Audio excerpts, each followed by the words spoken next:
अच्छा रिजल्ट लाने के लिए, अच्छा रिजल्ट लाने के लिए बातों से नहीं रातों से लड़ना पड़ेगा।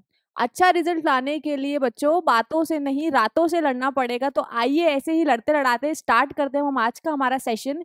मैं जिज्ञासा बहुत बहुत स्वागत करती हूँ आपका आशीष सिंह लेक्चर्स में, और हम कंटिन्यू करेंगे जो हमारा प्रीवियस लेक्चर चल रहा था। ग्राफ्स के बारे में हमने पढ़ा था, रेखा चित्रों के बारे में हमने पढ़ा था, उसी चीज को हम आगे कंटिन्यू करेंगे। आज मैंने आपको प्रॉमिस किया था कि ग्राफ पढ़ाने के बाद में मैं आपको ग्राफ से रिलेटेड न्यूमेरिकल्स कराऊंगी, तो आज के सेशन में मैं आपके लिए ग्राफ से रिलेटेड न्यूमेरिकल्स लेकर के आई हूँ। उसके अलावा हम जो आपके गति के 3 समीकरण हैं उसको कैसे डिराइव करना है उसका डेरिवेशन भी हम आज के लेक्चर में देखेंगे। तो आर यू एक्साइटेड? स्टार्ट करते हैं फर्स्ट क्वेश्चन से। निम्नलिखित सारणी में एक कार का क्रमिक वेग दर्शाया गया है। ठीक है, कि आपको नीचे एक टेबल दे दिया है, उस टेबल में एक कार का वेग दिया है और किस समय में उसका वेग कितना बदल रहा है, इंफॉर्मेशन आपको यहाँ दे दी गई है। कार की चाल के लिए वेग समय आरेख को खींचिए। आपको क्या करना है, कार की चाल के लिए एक वेग समय आरेख आपको यहाँ ड्रॉ करना है। अब यहाँ पर जो इंफॉर्मेशन है आपको किलोमीटर पर आर में भी दी गई है, यहाँ पर जो इंफॉर्मेशन है आपको किलोमीटर पर आर में भी दी गई है और मीटर पर सेकंड में भी कन्वर्ट करके दे दिया गया है। तो सेम इंफॉर्मेशन है और यहाँ पर जो टाइम है आपको सेकंड में दिया गया है। तो अगर आपको टाइम सेकंड में दिया गया है तो जो हम आरेख है वो भी किस में बना लेंगे, जो टाइम है हम आरेख हमारा है उसको भी हम वेग में मीटर पर सेकंड के अंदर बना लेंगे।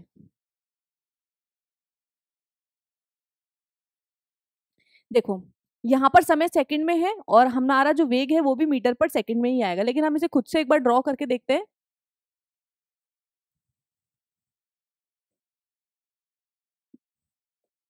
आपको स्केल और पेंसिल की मदद से ग्राफ बनाना है। यहाँ मेरे पास में स्केल नहीं है तो मैं कोशिश कर रही हूँ कि स्ट्रेट ही बनाऊं, पर स्टिल थोड़ा सा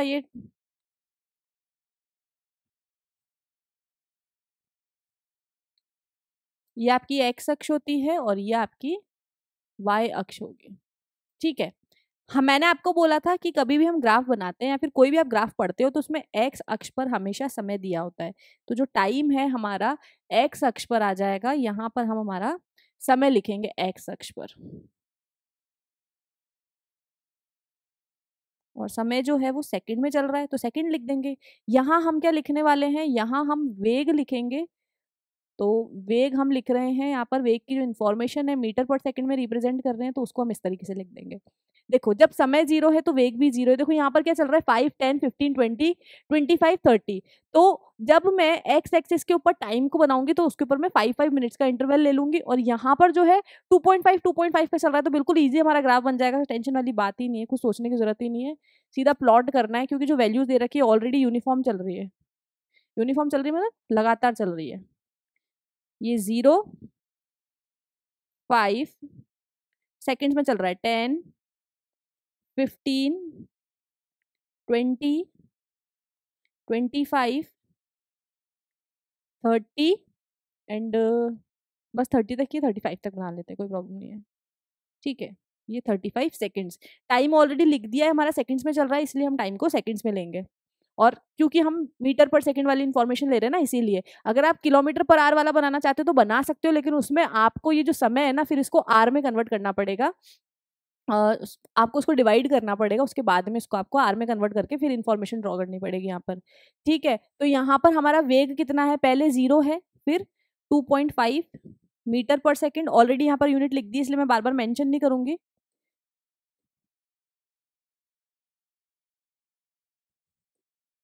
2.5, 5.0,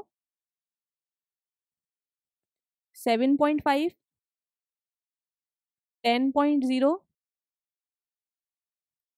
12.5 और 15.0, और यहाँ हम एक और ले लेते हैं 17.5। वैसे ज़रूरत तो नहीं है पर हम ले लेते हैं, ये 10 है। इसको थोड़ा सा साफ लिख देते हैं, दिख नहीं रहा होगा, ये और वाला है।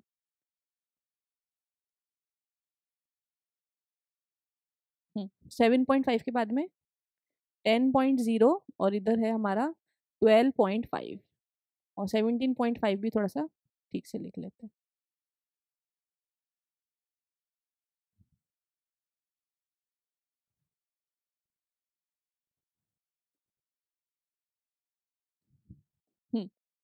ये आ गया। जो वेग है यहाँ पर आपका मीटर पर सेकंड में चल रहा है, मैं इधर लिख रही हूँ इस चीज को। मैं अगर इधर लिखती तो आपको थोड़ा नंबरिंग में कंफ्यूजन होता है, इसलिए मैंने साइड में लिख दिया है। ठीक है, तो जब आपका समय 0 है तो आपकी चाल भी कितनी है, जो आपका वेग है वो भी कितना है, 0 है। तो यहाँ पर एक पॉइंट प्लॉट कर लेंगे हम, व्हाइट कलर से बना देते हैं इसको ताकि अलग दिखे। तो ये हो जाएगा आपका एक पॉइंट, ही आ गया। सेकंड क्या है, जब टाइम 5 सेकंड हुआ तो गाड़ी में वेग कितना उत्पन्न हो चुका था, 2.5। तो जब समय आपका 5 सेकंड है, जब समय हमारा 5 सेकंड हो चुका था तो गाड़ी में वेग भी उत्पन्न हो गया था, और वो वेग कितना था, 2.5 सेकंड का। तो 2.5 यहाँ से और 5 यहाँ से, मतलब जो पॉइंट है आपको यहाँ मिलेगा। ठीक है, नेक्स्ट जब समय 10 सेकंड हुआ तो गाड़ी में वेग कितना हो गया, 5 मीटर पर सेकंड। इसको डॉटेड लाइन से बनाना है। ठीक है, फिर समय चला 15 सेकंड, जब समय हुआ तो आपका जो वेग है वो कितना हो गया, 7.5। तो यहां से और यहां से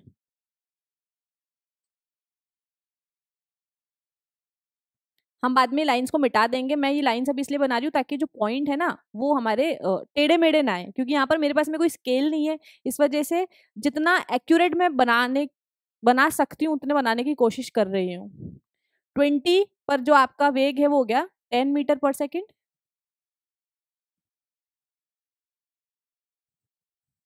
और 25 सेकंड पर जो वेग है वो 12.5।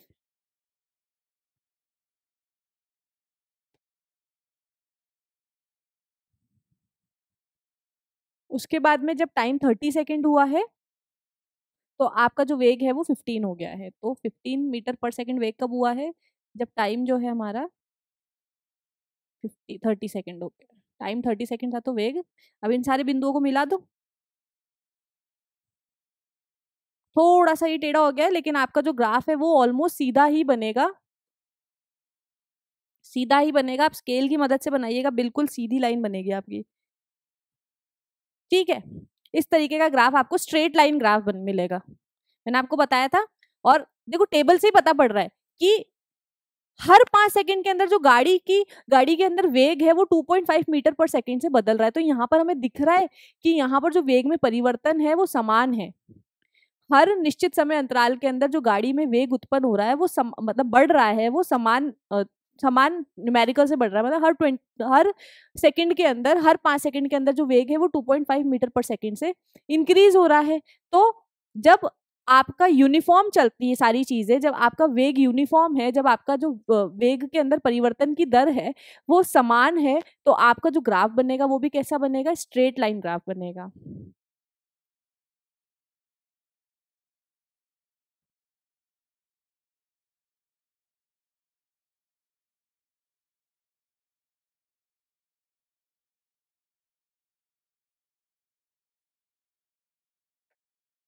ग्राफ बन गया हमारा, नेक्स्ट क्वेश्चन पे चलते हैं। ये आपका हल आ गया, इसी तरीके का ग्राफ बना था हमारा, बिल्कुल स्ट्रेट लाइन बना है, हम बना चुके हैं इसको। हाँ, निम्नलिखित सारणी में कार का क्रमिक, सेम क्वेश्चन है, सेम क्वेश्चन के 4 पार्ट है, तो बार बार आपको सेम टेबल दिखेगी। आरेख की प्रकृति क्या दर्शाती है, क्या दिखा रही है आरेख की प्रकृति, हम क्या देख रहे हैं कि हमारे पास जो ये आरेख है वो कैसा है, स्ट्रेट लाइन है। हमारे पास जो यहाँ पर ग्राफ बना है वो कैसा बना है, स्ट्रेट लाइन ग्राफ बना है। अब वेग में परिवर्तन हो रहा है, तो वेग में परिवर्तन की दर क्या कहलाती है, त्वरण। वेग में परिवर्तन की दर त्वरण कहलाती है। हम पिछले लेक्चर में अच्छे से समझ चुके हैं इस चीज को कि कभी भी अगर वेग में परिवर्तन होगा तो उसकी, और वेग में परिवर्तन की दर को हम क्या बोल देंगे, त्वरण बोल देंगे। तो यहाँ पर इस इंफॉर्मेशन को देख करके हम क्या बोल सकते हैं कि जो वेग में परिवर्तन की दर है वो समान है।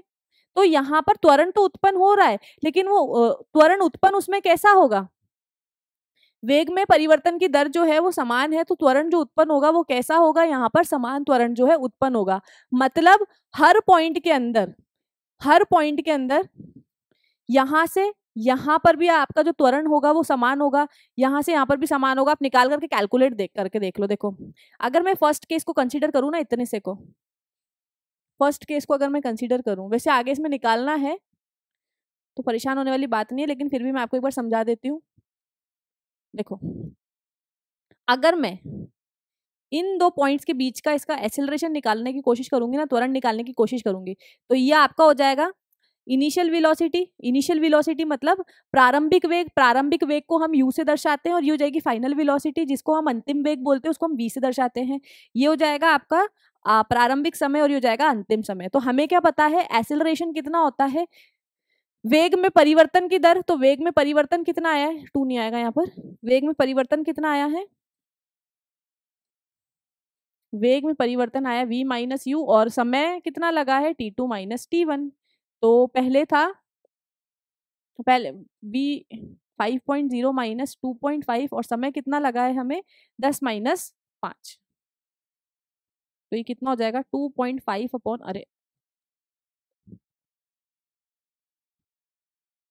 2.5 अपॉन 5, इसको 5 की टेबल से कट कर दो, 5 बन जाए 5 और 0.5। तो जो एक्सेलरेशन गाड़ी में हर 5 सेकंड के अंदर जो आपकी मोटर कार है उसके अंदर एक्सेलरेशन कितना प्रोड्यूस हो रहा है, 5 मीटर पर सेकंड स्क्वायर का त्वरण जो है वो हर 5 सेकंड में गाड़ी के अंदर उत्पन्न हो रहा है। आप कोई से भी पॉइंट का निकाल करके देख सकते हो, इन दोनों के बीच का, इन दोनों के बीच का, इन दोनों के बीच का, जिसका भी आपकी इच्छा हो, मैंने यहाँ पे दिखा दिया है। तो जब किसी भी वस्तु के अंदर वेग में परिवर्तन की दर समान होती है तो उसका जो आलेख है वो कैसा बनता है, उसका जो ग्राफ है वो कैसा बनता है, सीधी रेखा बनता है। और सीधी रेखा आपको क्या दर्शाती है कि वस्तु के अंदर जो त्वरण उत्पन्न हो रहा है वो समान त्वरण है। नेक्स्ट क्वेश्चन पे आते हैं। हाँ देखो, आरेख की प्रकृति दर्शाती है कि समान समय अंतराल में वेग समान मात्रा में बढ़ रहा है। देख लिया हमने, हर 5 सेकंड के अंदर वेग कितना बढ़ रहा था, 2.5 मीटर पर सेकंड बढ़ रहा था। तो इस वजह से हम क्या कह सकते हैं कि जो त्वरण है, त्वरण वाली समान चाल के लिए वेग समय आरेख एक सरल रेखा है। तो जब आपका आरेख एक सीधी रेखा बनता है तो हम क्या बोल सकते हैं कि वो एक समान त्वरण का आरेख है। समान त्वरण क्यों है, बिल्कुल अच्छे से 2-3 बार बोल चुकी हूँ मैं अभी में। निम्नलिखित सारणी में एक कार की क्रमिक वेग को दर्शाया गया है, कार का त्वरण ज्ञात कीजिए। हमने तो पहले ही ज्ञात कर लिया है, किसी भी पॉइंट पर निकाल लो। मैंने आपको पहले देखो यहाँ पर नहीं दिया है ग्राफ, पीछे जाते हैं। हाँ, मैंने आपको इन 2 पॉइंट के बीच का काउंट करके बताया है। यहाँ पर जो रिप्रेजेंटेशन है उसमें इन 2 पॉइंट के बीच का काउंट करके बताया। आप किसी का भी ले लो, किसी का भी ले लो, जो आपका एक्सेलरेशन है, जो आपका त्वरण है वो 0.5 मीटर पर सेकंड स्क्वायर ही आएगा। थर्ड क्वेश्चन जो है, इस क्वेश्चन का थर्ड पार्ट जो है मैंने आपको यहाँ पर करवा दिया है। यहाँ पर मैं जो मैंने प्रारंभिक वेग और अंतिम वेग लिया है वो ये वाला लिया है, और समय ये वाला ले लिया। आगे एक और पे हम करके देख लेते हैं, उसमें हम क्या करेंगे, उसमें हम जो प्रारंभिक वेग है, थर्ड क्वेश्चन के लिए जो प्रारंभिक वेग है हम वो ये वाला लेंगे। इसको मैं इरेज कर रही हूँ। थर्ड क्वेश्चन के लिए थर्ड पार्ट है ना इस क्वेश्चन का, उसके लिए मैं इसको u मान रही हूँ और इसको v मान रही हूँ, इसको t2 मान रही हूँ और इसको t1 मान रही हूँ और इसको t2 मान रही हूँ। ठीक है, तो यहाँ पर थर्ड क्वेश्चन का है, मैं थर्ड क्वेश्चन का थर्ड पार्ट सॉल्व कर रही हूँ। आप कोई सा भी पॉइंट निकाल लो। जब आपको है ना ऐसे स्ट्रेट लाइन ग्राफ देंगे और आपको बोलेंगे ना, सीधे आरेख वाला ग्राफ दे दिया और आपको बोला ना एक्सेलरेशन फाइंड करो या फिर वेलोसिटी वेग फाइंड करो या फिर त्वरण को ज्ञात करो, तो आप कोई से भी 2 पॉइंट को लेकर के ज्ञात कर सकते हो, क्योंकि ये समान है ना, हर पॉइंट पर समान रूप से त्वरण उत्पन्न हो रहा है। तो आप कोई से भी 2 पॉइंट पकड़ करके आंसर निकाल सकते हो। एक मैंने आपको करके दिखा दिया, एक और करके दिखाती हूँ। इस वाले केस के अंदर मैं क्या कर रही हूँ, u मैंने कितना मान लिया है, 7.5 मीटर पर सेकंड मान लिया है, और जो v है मैंने 10.0 मीटर पर सेकंड मान लिया है। t कितना है हमारा यहाँ पर, वही t1 है हमारे पास में 15 सेकंड, और t2 जो है वो हमारे पास में है 20 सेकंड। ग्राफ से पूरी इंफॉर्मेशन दिख रही है। ठीक है, एक्सेलरेशन क्या होता है, वेग में परिवर्तन की दर, वेग में परिवर्तन हो रहा है v माइनस यू, और समय कितना लग रहा है t2 माइनस t1। v कितना है हमारे पास में, v है हमारे पास में 10, u कितना है 7.5, 7.5, और टाइम कितना है, ओहो टाइम कितना लग रहा है 20 माइनस 15 सेकेंड्स। माइनस किया मैंने, कितना बच जाएगा 2.5, और टाइम कितना हो जाएगा 5 सेकेंड। तो कितना हो गया ये 0.5 मीटर पर सेकेंड स्क्वायर का जो कार है उसमें त्वरण उत्पन्न हो रहा है। आप कोई से भी 2 पॉइंट ले सकते हो। ठीक है, दोनों देखो, मैंने एक बार आपको इन 2 पॉइंट से दिखा दिया है और एक बार इन दो पॉइंट से दिखा दिया है, आप किसी भी पॉइंट से निकालो, आप इसको और इसका निकालोगे ना तो भी सेम आएगा, क्योंकि त्वरण जो है हमारा समान रूप से बढ़ रहा है ना, तो कोई से भी दो पॉइंट से निकालोगे आपका त्वरण जो है वो समान ही आएगा, तभी तो उसको समान त्वरण बोल रहे हैं। ठीक है, ये आपका 0 पॉइंट, हाँ सॉरी, ये जो है आपका a इज इक्वल्स टू 0.5 है। ठीक है, नेक्स्ट क्वेश्चन पे आते हैं। ये हो गया, हमने कर लिया सेकंड पार्ट। थर्ड पार्ट भी हमने कर लिया, कार का त्वरण ज्ञात कीजिए। देखो हमारा आंसर यही आ रहा है, a is equal to 0.5 metre per second square, ये हमने कर चुके हैं। एक गतिमान कार का, सेकंड क्वेश्चन है, this one is your question number 2, ये आपका क्वेश्चन नंबर 2 है।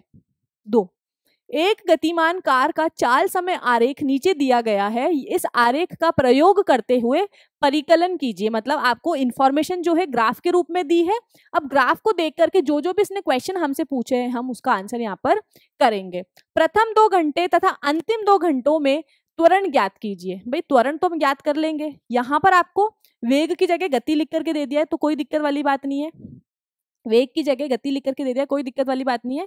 कैलकुलेशन जो इन्फॉर्मेशन है, जो भी हमें जानकारी क्वेश्चन में दी गई है वो हमें इसी ग्राफ से लेनी है, तो वेग बोल दो, गति बोल दो, कोई दिक्कत नहीं है। हम यहाँ पर हम इसे वेग कंसीडर कर लेंगे, क्योंकि देखो गति की दिशा तो बदल रही है ना, जब गति की दिशा बदल जाएगी तो क्या हो जाएगा, वेग हो जाएगा। वेग को आप गति क्या था, direction with speed, speed with direction, हाँ चाल की दिशा, जो वेग है आप उसको चाल के साथ जब आप दिशा को जोड़ देते हो तो वो क्या बन जाता है, वेग बन जाता है। तो यहाँ पर गति तो आपको दे रखी है, किसी भी ऑब्जेक्ट की गति दे रखी है किलोमीटर पर आवर के अंदर, चाल दे दिए, चाल बोल दो या फिर उसको आप वेग बोल दो, एक ही बात है। तो प्रथम 2 घंटे और अंतिम 2 घंटे के अंदर आपसे कार का जो है त्वरण पूछा है। कार का त्वरण क्या हो जाएगा, त्वरण जो है हमारे पास में वो होता है वेग में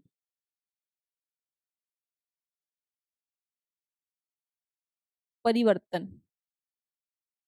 मात्रा वात्रा गलत हो जाए तो देख लेना बच्चों। और लिया गया समय, जितना समय आपको लगा है। वेग में परिवर्तन को आप किससे बताते हो, v माइनस यू से बताते हो, प्रारंभ अंतिम वेग माइनस प्रारंभिक वेग, और समय को आप t से दर्शाते हो। तो हम a is equals to V minus U बटा टी जो है लिखते हैं।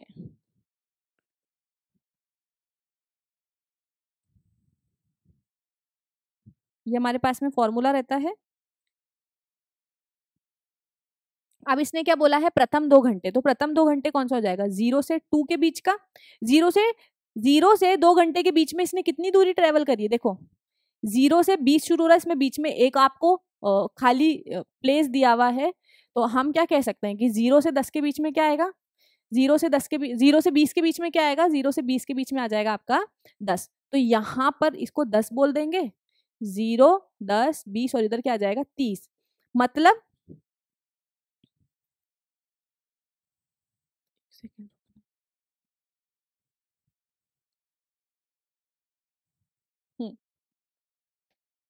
आपको त्वरण ज्ञात करना है, तो यहाँ पर लिया गया समय तो कितना हो जाएगा,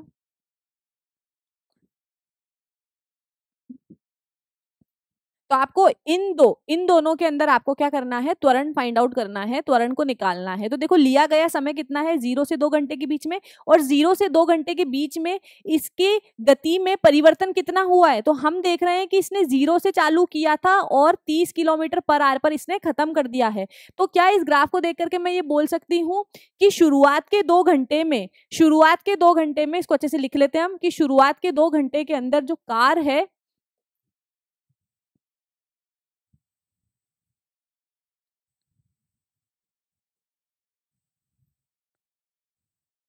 शुरुआत के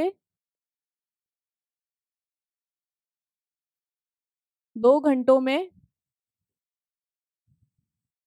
कार का जो प्रारंभिक वेग था वो कितना था, 0 किलोमीटर पर आवर। साफ साफ दिखाई दे रहा है आपको यहाँ पर कि जो कार है वो 0 से स्टार्ट हुई है, 0 से स्टार्ट हुई है और खत्म कहाँ पर करा है, 30 पर। तो यहाँ पर हमारा अंतिम वेग कितना हो जाएगा, 30 किलोमीटर प्रति आवर। समय कितना हो जाएगा, 2 घंटे। हमें क्या पता है, एक्सीलरेशन बराबर वेग में परिवर्तन बटा समय। वेग में परिवर्तन कितना हुआ है हमारे पास में, 30 माइनस 0 अपॉन समय कितना है 2 घंटे। यहाँ पर देखो ये भी किलोमीटर पर आवर में, इंफॉर्मेशन भी आर में है, तो हम जो आंसर है वो किलोमीटर पर आवर में निकाल रहे हैं। किलोमीटर पर आर के अंदर किलोमीटर पर आर स्क्वायर में हमारा जो है त्वरण निकलेगा। तो कितना त्वरण उत्पन्न हुआ है कार में? 15 किलोमीटर प्रति आर स्क्वायर। ठीक है, तो ए की वैल्यू कितनी हो गई हमारी? 15 किलोमीटर पर आर स्क्वायर। इसी तरीके से और क्या बोला उसने? प्रथम 2 घंटों में और अंतिम 2 घंटों में। अंतिम 2 घंटे देखो ये रहे, अंतिम 2 घंटे कौन सा हो जाएगा? 6 से 8 के बीच में, यहाँ पर ये 2 हो जाएगी वैल्यू। और अंतिम 2 घंटों में भी हम क्या देख रहे हैं? अंतिम 2 घंटों में जो कार की प्रारंभिक वेलोसिटी थी, प्रारंभिक वेग था, क्यों? क्योंकि कार अब चल रही है, कार अब चल रही है, तो अंतिम 2 घंटों में जो कार का प्रारंभिक वेग है, शुरू कहां से हो रहा है? प्रारंभिक वेग कितना हो गया? 30 किलोमीटर पर आवर, और अंतिम वेग कितना हो जाएगा यहाँ पर? अंतिम वेग कितना हो जाएगा? 0 किलोमीटर पर आवर। तो हम क्या बोल देंगे? अंतिम 2 घंटों में, अंतिम 2 घंटों में क्या हो जाएगा हमारे पास में?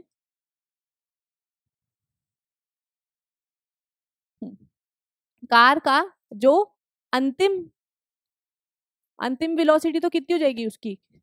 0 किलोमीटर पर आवर, क्योंकि गाड़ी रुक गई है ना, तो गति कितनी हो गई उसकी? 0 हो गई है। और प्रारंभिक वेग कितना हो जाएगा उसका यहाँ पर? 30 किलोमीटर पर आवर। ठीक है, और समय कितना लग रहा है? वही 2 घंटे। तो एक्सेलरेशन क्या होगा हमारे पास में? a is equals to V minus U by T. a is equals to v कितना है हमारे पास में? 0 माइनस 30 बटा 20। सॉरी, समय जो है आपका 2 घंटे है ना, 20 नहीं आएगा, है ना? समय आपका 2 घंटे है, तो 2 माइनस 30 बटा,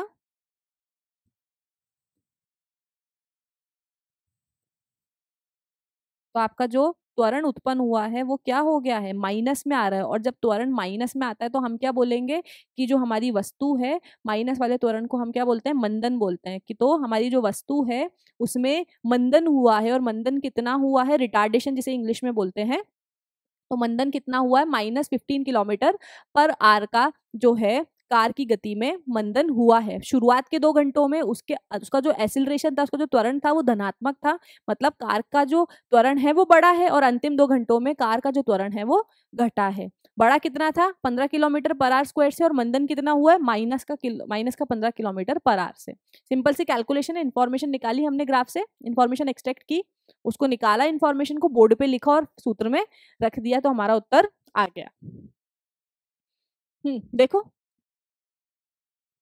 शुरुआत के प्रथम 2 घंटों के अंदर कितना आया है? 15 किलोमीटर पर आवर, और अंतिम 2 घंटों में क्या है? -15 किलोमीटर पर आवर स्क्वायर जो है आपका। हाँ, एक्सेलरेशन की जो है पर आवर स्क्वायर होगी। यूनिट सही लगाई थी ना हमने पीछे? हाँ, सही लगाई है। तो इसका आप स्क्रीनशॉट ले लो। एग्जाम में अगर क्वेश्चन आए तो आपको इसको इसी तरीके से रिप्रेजेंट करना है। ठीक है, क्या और क्वेश्चन कुछ पूछा है क्या यहाँ पे? हाँ, कार द्वारा तय की गई कुल दूरी, कार द्वारा तय की गई कुल दूरी। तो देखो मैंने आपको जब ग्राफ्स पढ़ाए थे तो मैंने आपको बोला था कि अगर आपके पास में वेग, चाल और समय का ग्राफ आ जाए, या फिर वेग और समय का ग्राफ आ जाए, यहाँ पर इसने किलोमीटर पर आवर को चाल या फिर वेग को गति कह दिया, तो कंफ्यूज नहीं होना कि मैम यहाँ पे तो गति लिखा हुआ है। ये वेग और समय का ही ग्राफ है। ठीक है, वेग और समय का ही ग्राफ है ये। तो आपको क्या बोल रहा है? दूरी निकालो। तो मैंने कहा था वेग समय ग्राफ से आप 2 चीजें निकाल सकते हो। एक तो आप स्लोप फाइंड आउट कर लोगे, स्लोप फाइंड आउट कर लोगे मतलब ढलान फाइंड आउट कर लोगे, तो एक्सेलरेशन निकल जाएगा, त्वरण निकल जाएगा, जो हम निकाल चुके हैं। और अगर आप ग्राफ के अंदर का एरिया, ग्राफ के अंदर का क्षेत्रफल को फाइंड आउट कर लोगे, तो आपका क्या निकल जाएगा? आपके वस्तु द्वारा तय की गई दूरी या फिर जो विस्थापन है, जो भी पूछ रहा है क्वेश्चन में, वो निकल जाएगी। तो हम क्या करेंगे? अब क्वेश्चन ने हमसे पूछा है कि कार द्वारा तय की गई कुल दूरी पता करनी है। तो दूरी पता करने के लिए क्या करेंगे? हम इस ग्राफ के अंदर जो भी एरिया आ रहा है वो एरिया निकाल लेंगे। अब देखो एरिया कैसे निकालेंगे मैम? तो देखो आपको सामने क्या दिख रहा है? त्रिभुज दिख रहा है, एक त्रिभुज है ना, 3 भुजा दिख रही है, 1 2 और 3, तो त्रिभुज हो गया ये। तो त्रिभुज का क्षेत्रफल निकाल लेंगे। सबसे पहले त्रिभुज का क्षेत्रफल क्या होता है, तो छोटी क्लासेस में हम पढ़ चुके हैं कि त्रिभुज का जो क्षेत्रफल है, एरिया ऑफ ट्रायंगल, त्रिभुज का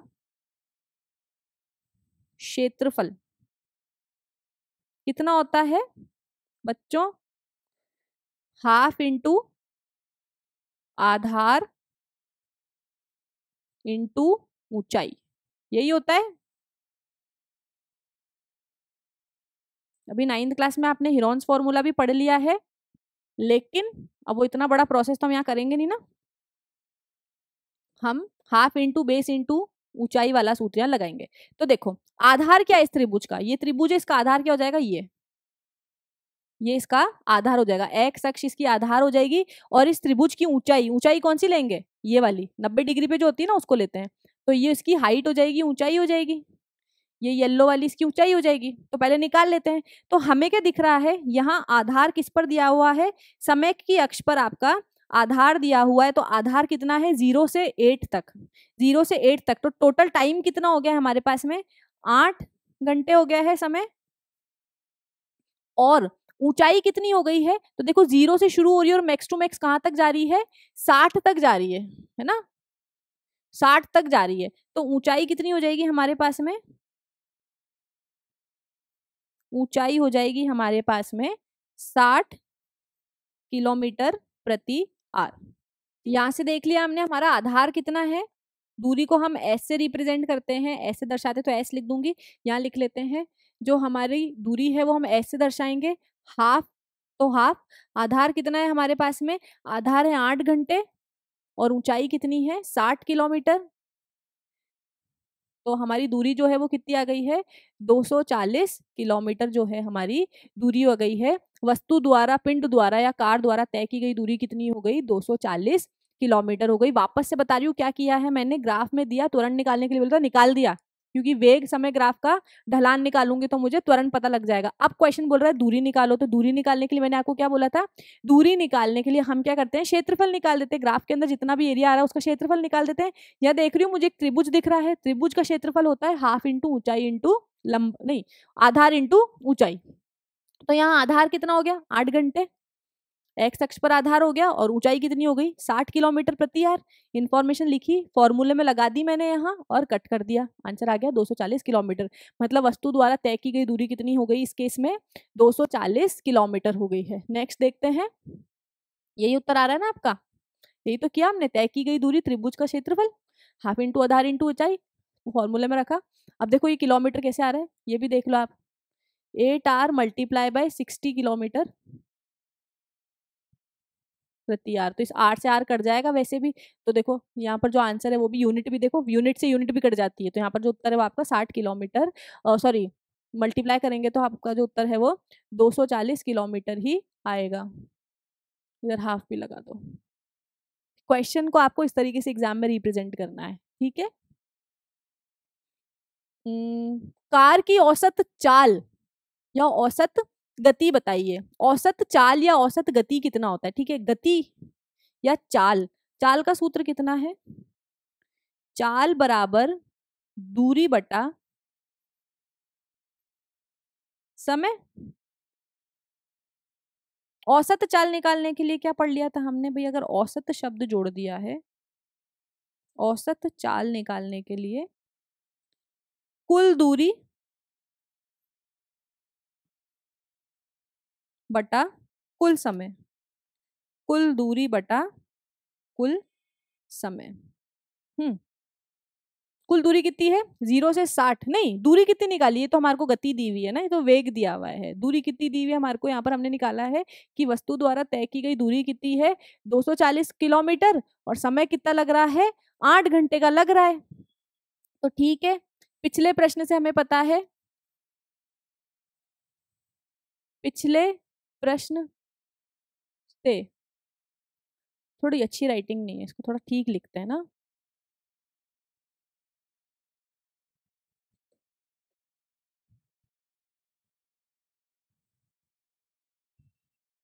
पिछले प्रश्न के भाग में, पिछले भाग में हमने क्या निकाला है, s बराबर 240 किलोमीटर निकाला है। और ग्राफ से हमें क्या पता है, ग्राफ से हमें पता है कि जो समय है वो कितना है, t बराबर 8 घंटे है। तो औसत चाल हम निकाल लेंगे यहाँ पर। औसत चाल कितनी हो जाएगी हमारे यहाँ पर, कुल दूरी बटा कुल समय। ये सारी चीजें हम देख करके आ चुके हैं पहले, कुछ भी नया नहीं है यहाँ पर, सारी चीजें हमने डिटेल में समझ रखी है। कुल दूरी कितनी है प्रश्न में हमने पहले पिछले भाग में निकाली, 240 किलोमीटर, और कुल समय कितना लग रहा है, 8 घंटे लग रहे हैं। कट कर दो तो कितना हो जाएगा, 30 किलोमीटर प्रति आर की चाल की औसत, वस्तु की औसत चाल है। तो आपके वस्तु की औसत चाल कितनी हो गई यहाँ पर, 30 किलोमीटर प्रति आर। कुछ भी नहीं करे, सिंपल सिंपल कैलकुलेशन हम कर रहे हैं। बहुत ज्यादा मुश्किल चीजें अभी तक हमने नहीं की है, सारी की सारी बेसिक अप्रोच और बेसिक कैलकुलेशन से चीजें सॉल्व होती चली आ रही है। अगला प्रश्न देखते हैं इसका। आ गया, 30 किलोमीटर प्रति आवर, ये तो हमने कर लिया है। एक कार के लिए गति चाल समय आरेख अगले कॉलम में दिया गया है, उस रेखा का प्रयोग करते हुए परिकलन कीजिए। परिकलन आएगा ना, परिकलन कीजिए प्रथम 2 घंटे अगले 2 घंटों में कार की दूरी। अच्छा, पहले हमने ऐसा क्वेश्चन किया हुआ लेकिन ये थोड़ा सा अलग है, ठीक है कर देंगे, कोई दिक्कत नहीं है। क्या करना है हमें, अच्छा हमने उसमें प्रथम 2 घंटे और अंतिम 2 घंटों में त्वरण निकाला था, यहाँ हमें प्रथम 2 घंटे और अंतिम 2 घंटों में क्या निकालना है, वस्तु द्वारा तय की गई, नहीं इसमें भी हमें त्वरण ही निकालना है। हाँ, त्वरण निकालना है, चलो त्वरण निकाल देते, कोई दिक्कत नहीं है। गति दे रखा है हमें और समय भी दे रखा है, तो त्वरण का जो सूत्र है वो कितना होता है, त्वरण का सूत्र हमें पता है, त्वरण बराबर, डायरेक्ट v माइनस यू लिख दू, वेग में परिवर्तन तो आपको पता है, डायरेक्ट मैं यहाँ पर v माइनस यू लिख रही हूँ, ठीक है। तो v minus U by T, ये हमें पता है त्वरण का सूत्र होता है। अगर मैं प्रथम 2 घंटों की बात करूं, प्रथम 2 घंटों में, प्रथम 2 घंटों में क्या है, प्रथम 2 घंटों में कार द्वारा लिया गया समय कितना है, समय तो क्वेश्चन खुद ही बता रहा है 2 घंटों में, तो टी बराबर कितना हो जाएगा हमारे पास में, कैसा टी बना है, टी हो जाएगा हमारे पास में 2 घंटे। और जो प्रारंभिक वेग है, प्रारंभिक वेग कितना होता है, यू प्रारंभिक वेग है, 0 से शुरू हो रहा है, तो प्रारंभिक वेग कितना हो जाएगा, 0 किलोमीटर प्रति आवर। और समय फाइनल वेग कितना हो गया है, फाइनल वेग कितना है 40, तो अंतिम वेग कितना हो जाएगा 40 किलोमीटर प्रति आवर। देखो बस सूत्र में रख देंगे, उत्तर आ जाएगा। आप करो जल्दी से, आप लोग मुझे करके बताएंगे इसका आंसर, जब तक मैं दूसरे वाले की इंफॉर्मेशन लिख रही हूँ अंतिम 2 घंटों में।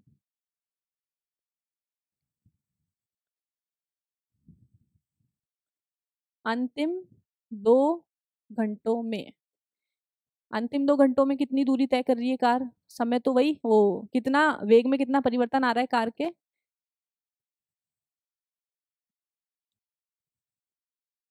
वेग में कितना परिवर्तन आ रहा है, उसका आरंभिक वेग तो कितना हो जाएगा यहाँ पर 40 किलोमीटर प्रति आवर, क्योंकि जो कार है उसमें हम साफ साफ देख के बता सकते हैं ग्राफ नीचे की तरफ जा रहा है, मतलब मंदन हो रहा है। समान रूप से तो कार का त्वरण उत्पन्न हो ही रहा है, लेकिन यहाँ पर कार का जो वेग में परिवर्तन है वो बढ़ता हुआ है, इसलिए यहाँ पर कार के अंदर त्वरण उत्पन्न हो रहा है। यहाँ पर जो कार के अंदर वेग बदल रहा है, वेग में परिवर्तन जो है वो नीचे की ओर है, कम होता हुआ है, जिसकी वजह से कार में मंदन होगा और अंत में जाकर के कार रुक जाती है। तो चलो ठीक है, मैंने आपको निकालने के लिए बोला था, कमेंट करना, मैं देखूंगी किस किस बच्चे ने आंसर निकाला है, ठीक है। तो v 40 minus you upon T, T कितना है 2 आ रहा है, तो डायरेक्ट 2 लिख देते हैं।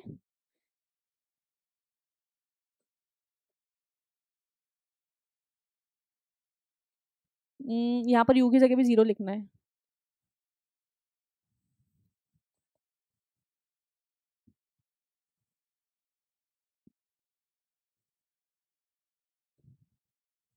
चलो उस क्वेश्चन को सॉल्व करते हैं। अब यहाँ पर मैंने आपको निकालने के लिए बोला है, ओहो, आप लोग सॉल्व करके बताएं मुझे क्या आंसर आ रहा है।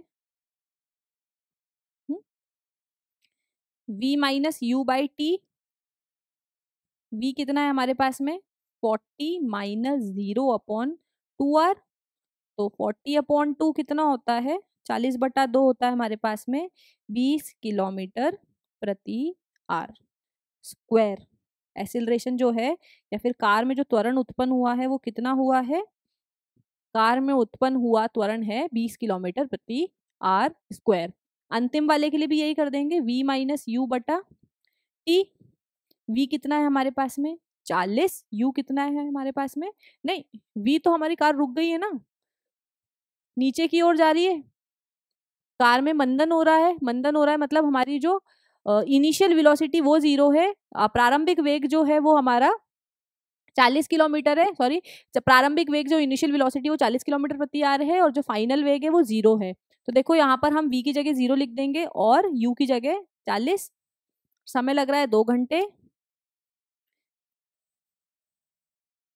तो कितना हो जाएगा यहाँ पर -20 किलोमीटर प्रति। और माइनस का साइन क्या दिखा रहा है कि कार में जो है मंदन उत्पन्न हो रहा है, जो वेग में परिवर्तन है वो कम हो रहा है, मतलब वेग में परिवर्तन तो आ रहा है लेकिन हर प्रति घंटे कार का जो वेग है वो घटता जा रहा है, इस वजह से कार में मंदन जो है वो उत्पन्न हो रहा है, और उसकी वजह से कार जो है अंत में जाकर के रुक जाती है, इसलिए इसकी फाइनल वेलोसिटी जो है वो 0 आई है।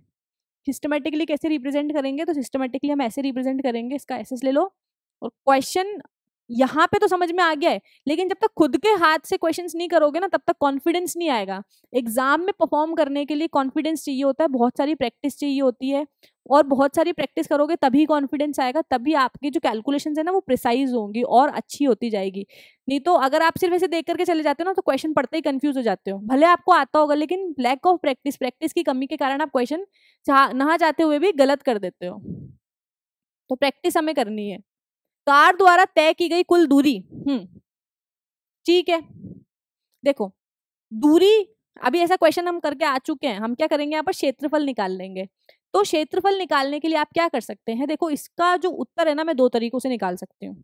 यहाँ पर अगर मैं इस प्रश्न को देखूं, यहाँ पर अगर मुझे क्षेत्रफल निकालना है तो क्षेत्रफल निकालने के लिए हम क्या कर सकते हैं, इरेजर, अच्छा ठीक है, क्षेत्रफल निकालने के लिए हम क्या कर सकते हैं, देखो इस फिगर को अगर मैं ढंग से देखूं तो क्या आपको ये त्रिभुज दिखाई दे रहा है, एक सॉरी एक त्रिभुज, ये रहा एक त्रिभुज, ये दिखाई दे रहा है, एक त्रिभुज ये दिखाई दे रहा है, और एक त्रिभुज ये वाला बीच में दिखाई दे रहा है। तो ग्राफ के अंदर जो क्षेत्रफल है, ग्राफ का क्षेत्रफल लिख लूं, अंडर को क्या बोलते हैं, एरिया अंडर ग्राफ हिंदी में, ग्राफ का जो क्षेत्रफल है उसको मैं कैसे निकाल सकती हूँ, इसको पॉइंट का नाम है ई, तो ए बी ई का क्षेत्रफल, त्रिभुज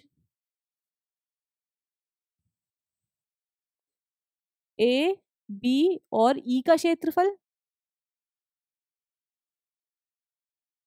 फिर बीच में आयत आ रहा है तो बी सी ई एफ, आयत बी सी ई एफ का क्षेत्रफल, ठीक है। और एक और त्रिभुज आ रहा है, उस त्रिभुज का नाम क्या है, सी एफ, सी नहीं होगा यहाँ पर, जी होगा, ठीक है, इसको जी कर लेना। तो त्रिभुज सी एफ जी का क्षेत्रफल, ठीक है। अब आपको क्या पता है, इन केस किसी बच्चे को नहीं पता हो, भूल गया हो, तो आयत का जो क्षेत्रफल है वो होता है लंबाई इंटू चौड़ाई, और जो त्रिभुज है, त्रिभुज का क्षेत्रफल, जो त्रिभुज होता है त्रिभुज का क्षेत्रफल होता है, पिछले क्वेश्चन में किया था हमने, याद होगा आपको,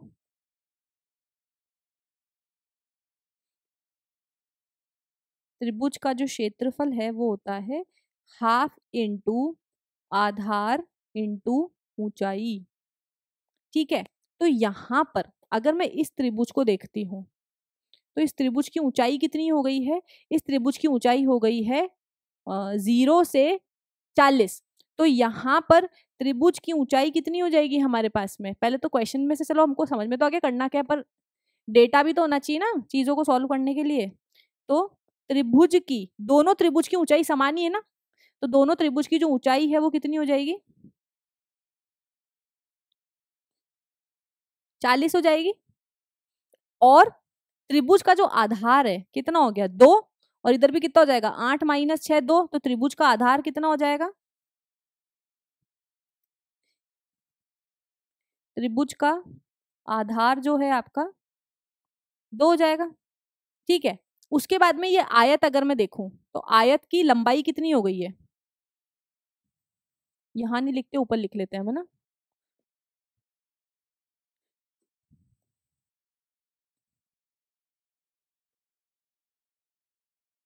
आयत की लंबाई कितनी हो गई है हमारे पास में, देखो ये रहा आयत बीच में, ये रहा आयत, ठीक है।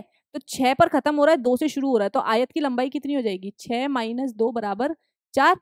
दो बिंदुओं के बीच की, अगर आपको लंबाई, दो बिंदुओं की बीच की अगर आपको लंबाई ज्ञात करनी है तो क्या बोला था मैंने, फाइनल वाले बिंदु को, अंतिम वाले बिंदु को प्रारंभिक वाले से माइनस कर दो, तो 6 को 4 में से 2 में से माइनस कर दूंगी तो कितनी आ गई, जो आपका आयत है उसकी, या फिर वर्ग, हाँ वर्ग जो है, हाँ आयत है, ये आयत है जो इसकी लंबाई कितनी हो जाएगी आपकी, यहाँ पर जो आयत है उसकी लंबाई कितनी हो जाएगी आपके पास में, 4 हो जाएगी। और जो आपका इस आयत की ऊंचाई कितनी हो जाएगी,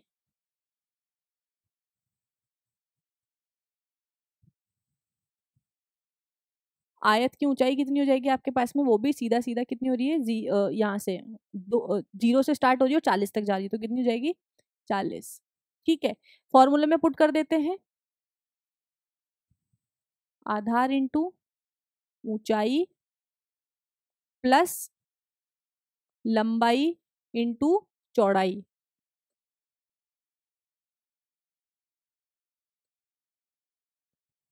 प्लस लंबाई इंटू चौड़ाई, प्लस वापस से त्रिभुज का क्षेत्रफल है तो हाफ इंटू आधार इंटू ऊंचाई। पहले वाले त्रिभुज को मैंने देखा, आधार निकाल दिया, यहाँ पर पहले वाले त्रिभुज का जो आधार है वो कितना है, 2 है, तो आधार की जगह 2 लिख दूंगी। और ऊंचाई कितनी है इसकी, 0 से 40 है, तो इसकी ऊंचाई कितनी हो जाएगी, 40, प्लस इसकी लंबाई कितनी हो गई, 6 माइनस 2 किया तो 4, और इसकी चौड़ाई कितनी हो गई, 0 से शुरू हो रही है 40 तक जा रही है, वाई अक्ष पर देखेंगे चीजों को हम, यहाँ पर देखो 40 तक जा रही है, तो यहाँ पर चौड़ाई कितनी हो जाएगी, 40, प्लस वापस से इस वाले त्रिभुज को देखोगे तो आधार कितना हो जाएगा इसका, 8 माइनस 6 2, और ऊंचाई कितनी हो जाएगी इसकी, 0 से 40 तक, तो कट रहा है उसको काट दो, यहाँ कितना हो जाएगा, 40 प्लस 4 इंटू 40, 160, प्लस 40 कितना हो जाएगा ये, 240 किलोमीटर जो है आपके वस्तु के द्वारा तय की गई दूरी हो जाएगी। यहाँ पे सब जगह एस बराबर लिख लेंगे हम, क्योंकि हमने दूरी निकाली है। ठीक है, चेक करते हैं आंसर सही आया क्या। 200 इस तरीके से रिप्रेजेंट करना है। डिटेल में अगर आपको देखना है तो यहाँ देख लो, इसका स्क्रीनशॉट ले लो, और नहीं तो यहाँ से। नेक्स्ट, आई होप समझ में आ रहा है चीजें। अगर इस वाले क्वेश्चन में कंफ्यूजन हो तो इसको 2 से 3 बार करके देखना, बार बार पीछे करके देख लेना चीजों को, बहुत आसान है, आराम से समझ में आएगा। कार का औसत गति या औसत चाल, ठीक है भाई, औसत गति या औसत चाल बताना है। औसत चाल क्या होती है हमारे पास में, औसत चाल कितनी हो जाएगी, कुल दूरी बटा कुल समय। दूरी कितनी तय की, पिछले वाले क्वेश्चन में निकाला है, दूरी कितनी तय की है, 240 किलोमीटर की दूरी हमारे पास में, एस बराबर लिख लेंगे इसको। तो दूरी कितनी हो गई है हमारे पास में, कुल दूरी जो है हमारे पास में वो है, कुल दूरी है 240 किलोमीटर। और एक सेकेंड, कुल दूरी जो है हमारे पास में है 240 किलोमीटर, और लिया गया कुल समय कितना है, 0 से 8, तो कुल समय हो जाएगा हमारे पास में 0 से 8, 8 माइनस 0 करोगे 0, 8 ही आएगा, तो 8 औसत चाल निकालनी है आपको, सूत्र मैंने नीचे लिख दिया, डायरेक्ट वैल्यू पुट कर रही हूँ मैं। औसत चाल कितनी हो जाएगी हमारे पास में, कुल दूरी है 240 और कुल समय कितना लिया है 8, तो औसत चाल जो है आपकी वो कितनी हो गई है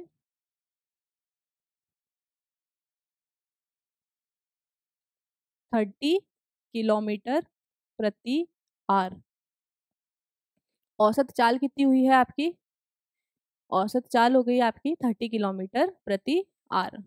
सिंपल सिंपल चीजें हैं, एक चीज को ध्यान से करोगे ना स्पीड अपने आप बढ़ेगी। छोटे स्टेप्स को कभी नहीं छोड़ना, कभी क्वेश्चन डायरेक्ट नहीं करना है। क्वेश्चन आप डायरेक्ट तब करने लगोगे जब आपको सारी चीजें अच्छे से क्लियर होने लग जाएगी, तो कभी भी शॉर्टकट अपनाने की कोशिश मत करा करो। यही उत्तर है, निकाल चुके हम इतना, एक बार इसका स्क्रीनशॉट ले लो। तो आज के लेक्चर में हम इतना ही कवर करते हैं। नेक्स्ट लेक्चर के अंदर हम देखेंगे आपके गति के समीकरण, ग्राफीय विधि से गति के समीकरण को हम डिराइव करना सीखेंगे। तो मिलते हैं बच्चों नेक्स्ट लेक्चर में। Till then keep practicing this questions. आप इन सारे क्वेश्चंस को आप प्रैक्टिस करते रहो, एनसीईआरटी में से क्वेश्चन सॉल्व करो, ब्लू वाले क्वेश्चन, ब्लैक वाले क्वेश्चन, और अलग से एक और सेशन हम बनाएंगे जिसमें हम और क्वेश्चन सॉल्व करेंगे। अभी प्रैक्टिस के साथ में, टॉपिक के साथ में प्रैक्टिस करने के लिए इतने क्वेश्चंस काफी है।